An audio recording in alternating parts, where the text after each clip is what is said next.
3 billion people were online in 2015. What predictions can we make about the next 4 billion gaining access to the internet? I don't know. One thing that I've noticed while reporting on young people is that they grew up with the internet as a toy. Like, we use it, it's like something for work, it's a little uncomfortable, but for them it's just something, a means to an end. They compete, you know, starting from like age 13 or 14 to make the most viral video. Like, so like, it's their home. And another element is that they're highly verbal because they're like immersed in the written word at all times. They're like constantly communicating, right? There's the old saw of like, I write to know what I think, right? Well, they're like doing this constantly. And I think, you know, from what I've read, written by teenagers, they're a lot more sophisticated than I was at their age. So if that, you know, played out for a larger population, I think, you know, it's a net positive. Right, right. Yeah, I think there is sort of the utopian vision that if we can just get internet to everybody, the world will become a better place. Do you? Yeah, everyone will have empathy and we'll all work together and it will be great.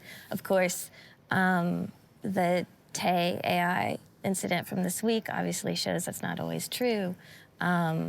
You know, Trump is in the news, right? We've talked a lot about him and the idea of the downscale, not college-educated white male who feels left out of the new economy and how he has like racial animus and that's why he likes Trump. But if you go on certain parts of the internet, there are very young, very educated, very smart and tech-savvy people who are white supremacists.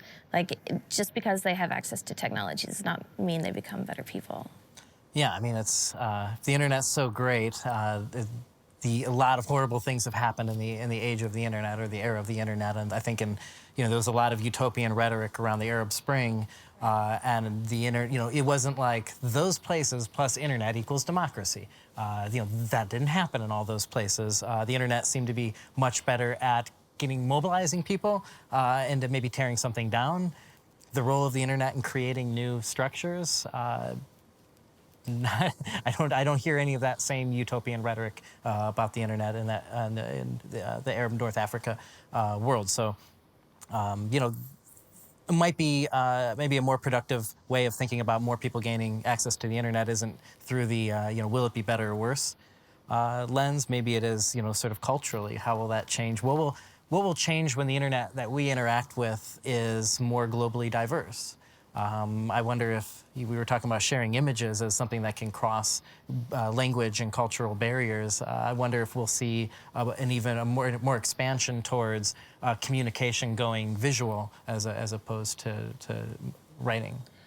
Well, yeah. I mean, when I was younger, like in the 90s, right? There's this sort of idea, like, with the TV show Friends, that if you didn't like your family, you could create your urban family. You know, after college or high school, you come to the big city and you create an accepting group if, like, maybe you're a single woman or a gay man.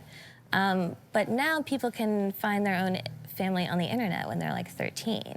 Like, when I researched Tumblr, these kids had friends all across the world. If they were up at 4 a.m. and having a bad day, they would talk to their friend in Australia about it.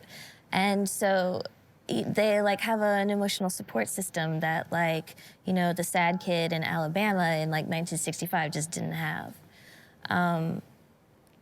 So I don't know. I mean, I think that the weird, articulate, strange kids of the world are like certainly beneficiaries of like social media and the growth of internet culture.